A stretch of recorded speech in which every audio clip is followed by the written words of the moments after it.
Good morning students, welcome again.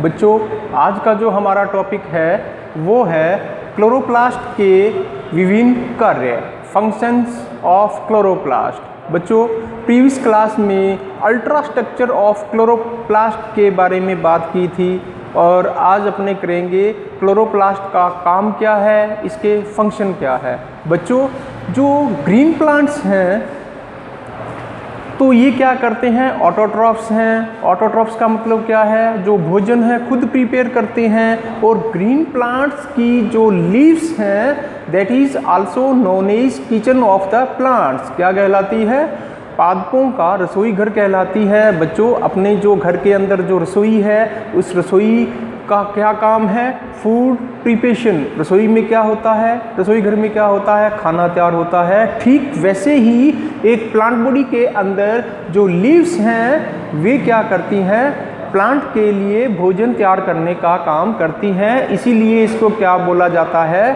Kitchen of the plants.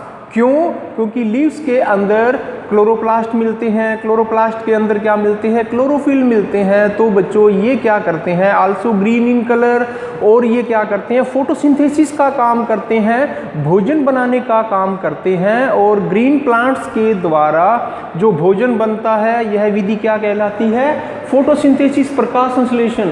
तो chloroplast का जो सबसे इम्पोर्टेंट जो फंक्शन है, महत्वपूर्ण जो कार्य है वो क्या है, कार्बोहाइड्रेट को बनाना, भोजन को बनाना। और यह प्रोसेस क्या कहलाती है, फोटोसिंथेसिस, या इसको क्या बोलते हैं अपने, प्रकाश संश्लेषण।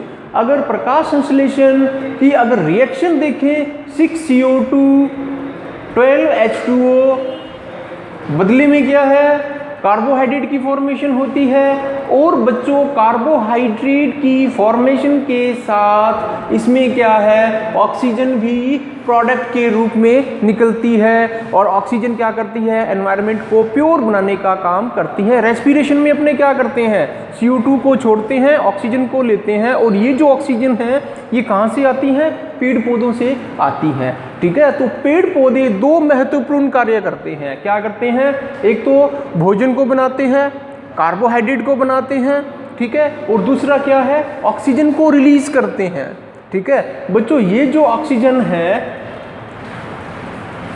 ये देखो वाटर से रिलीज होती है। ज़्यादा डीपली मैं आपको नहीं कराऊंगा इसमें, आप मोटे तौर पे देखिए कि फोटोसिंथेसिस के अंदर जो कार्बोहाइड्रेट की फॉर्मेशन होती है उसके जो रॉ मटेरियल हैं, कच्चे पदार्थ हैं, वे क्या है, कार्बन डाइऑक्साइड और वाटर। ठीक है, वाटर कहाँ से प्राप्त होते हैं पेड़ पौधों को, सॉइल से। जो प्लांट्स की जो रूट्स हैं सॉइल से वाटर को एब्जॉर्ब करने का काम करती हैं, खींचती हैं, अवशोषित करती हैं। ठीक है, और जो कार्बन डाइऑक्साइड है आपको मालूम है कि किस प्रतिशत CO2 एनवायरनमेंट के मिलती है और एनवायरनमेंट से डायरेक्ट कैप्चर की जाती है।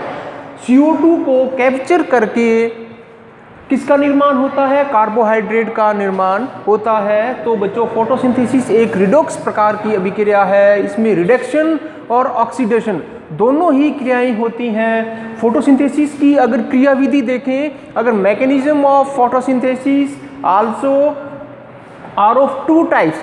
बच्चों, दो इसके फेज हैं, दो प्रावस्थाएं हैं, light phase, second is dark phase. Photosynthesis की जो अभिक्रिया है दो चरणों में कंप्लीट होती है, लाइट फेज और डार्क फेज। दोनों अलग अलग रिएक्शन है। लाइट फेज के लिए लाइट की आवश्यकता होती है, प्रकाश की आवश्यकता होती है। डार्क फेज में प्रकाश की आवश्यकता नहीं होती। लेकिन यहाँ डार्क फेज, डार्क से मतलब अंधेरे से नहीं है। अपने ये नहीं कह सकते कि डार्क फेज के लिए अंधकार की आवश्यकता होती है, डार्कनेस की आवश्यकता होती है। बच्चों, लाइट फेज जैसे ही दिन उगेगा, पत्ती के अंदर जो स्टोमेटा हैं वे ओपन हो जाएंगे। ठीक है, तो बच्चों, फोटोसिंथेसिस का जो प्रोसेस है वो स्टार्ट हो जाएगा, यानी लाइट रिएक्शन स्टार्ट हो जाएगी। तुरंत लाइट रिएक्शन के स्टार्ट होने के बाद तुरंत डार्क फेज स्टार्ट हो जाती है। और जैसे ही रात होती है लाइट रिएक्शंस रुक जाती हैं, उसके बाद फिर डार्क रिएक्शन भी रुक जाती हैं। तो यूं बोल सकते हैं कि लाइट रिएक्शन और डार्क रिएक्शन दोनों एक साथ चलती हैं। ठीक है, लेकिन लाइट रिएक्शन के लिए लाइट की आवश्यकता होना बहुत ही जरूरी है। बच्चों लाइट रिएक्शन जब चलती है तो लाइट रिएक्शन का दूसरा जो नाम है वो है photochemical reaction.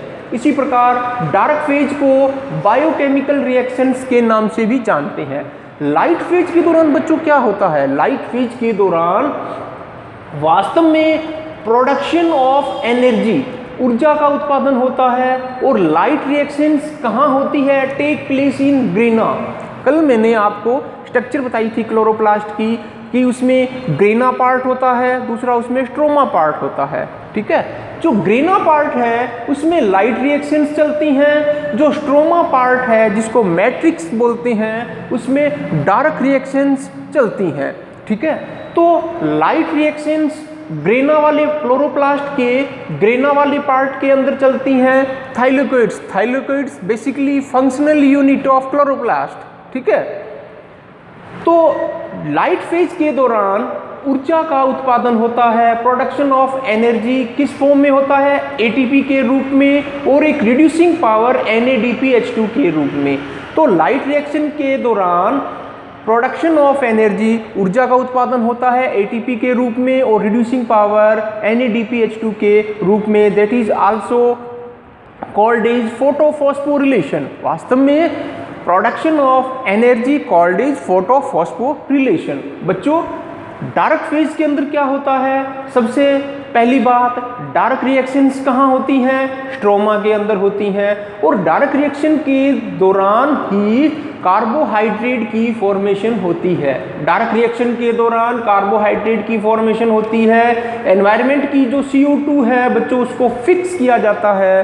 Fixation of CO2 का काम कहाँ होता है, डार्क रिएक्शन के दौरान। और CO2 को फिक्स करके कार्बोहाइड्रेट के अंदर इसको कन्वर्ट कर दिया जाता है। इसके लिए बच्चों एनर्जी की आवश्यकता होती है, और वो जो एनर्जी है एटीपी और रिड्यूसिंग पावर NADPH2 के रूप में कहाँ से प्राप्त होती है, लाइट रिएक्शन के दौरान जो प्रोडक्शन होता है, टोटल जो एनर्जी है डार्क फेज में वो खर्च कर दी जाती है। उस एनर्जी की हेल्प से CO2 को फिक्स करके कार्बोहाइड्रेट में चेंज कर दिया जाता है, यानी भोजन निर्माण में भोजन का निर्माण यहाँ पर कर दिया जाता है। ठीक है, तो इसलिए मैंने इसको लिखा है consumption of energy. Dark phase के अंदर जो एनर्जी लाइट फेज के दौरान बनी थी, सारी की सारी एनर्जी का उपभोग डार्क फेज के दौरान कार्बोहाइड्रेट को निर्माण करने के लिए कर दिया जाता है।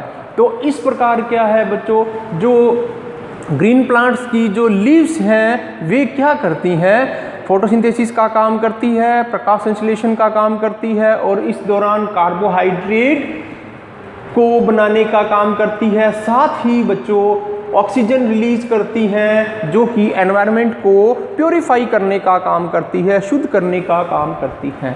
ठीक है, नंबर 2 मैंने आपको बताया था कि अदर जो कोशिकाओं के समान जो DNA है वैसा ही DNA क्लोरोप्लास्ट के अंदर भी मिलता है। That is also called as ctDNA। इसको क्या बोलते हैं, ctDNA। सर्कुलर यानी कैसा होता है, वलयाकार DNA। DNA के साथ कुछ मात्रा में RNA भी मिलता है और कुछ मात्रा में इसमें राइबोसोम भी मिलते हैं। ठीक है, अब राइबोसोम है तो क्या होगा, प्रोटीन सिंथेसिस होगा, क्योंकि ribosome also called as protein factory. Ribosome का काम क्या है, प्रोटीन को बनाना। ठीक है, तो क्लोरोप्लास्ट के अंदर राइबोसोम्स होते हैं, तो यहाँ पर ऑटोमेटिकली प्रोटीन सिंथेसिस, प्रोटीन का जो निर्माण कार्य है वो चलता रहता है। अब बच्चों अपने बात करते हैं DNA का यहाँ काम क्या है, DNA हूबहू अपने जैसे ही DNA बनाने का यहाँ काम करता है। इसको बोलते हैं रेप्लिकेशन। क्या बोलते हैं इसको, रेप्लिकेशन। DNA अपने जैसा ही DNA यहाँ पर बनाने में सक्षम है, इसलिए DNA से DNA बनना क्या कहलाता है, रेप्लिकेशन। बच्चों DNA यहाँ एक काम और भी करता है, DNA यहाँ RNA को भी फॉर्म करता है। DNA से जब RNA बनता है तो यह क्या कहलाती है, ट्रांसलेशन। ठीक है, तो ये सारे जो कार्य हैं एक सेल की भांति सारे जो कार्य हैं क्लोरोप्लास्ट के अंदर हो रहे हैं, इसलिए यहाँ पर क्लोरोप्लास्ट को क्या कहा जाता है? सेल के अंदर एक सेल, सेल इनसाइड सेल, कोशिका के अंदर कोशिका। ये स्टेटमेंट किसके लिए होता है? क्लोरोप्लास्ट के लिए होता है, ठीक है। और यहाँ पर क्या है कि क्लोरोप्लास्ट का काम क्या है कि जो पूर्व में उपस्थित जो क्लोरोप्लास्ट है अपने जैसे ही नए क्लोरोप्लास्ट को बनाने में सक्षम है, ठीक है। जितने भी नए प्रकार के जो क्लोरोप्लास्ट बनेंगे वे कहाँ से बनेंगे? पूर्व में उपस्थित जो क्लोरोप्लास्ट है वो नए क्लोरोप्लास्ट को बनाने के लिए सक्षम है। तो बच्चों ये है आपके सामने मोटे तौर पर फंक्शन ऑफ क्लोरोप्लास्ट।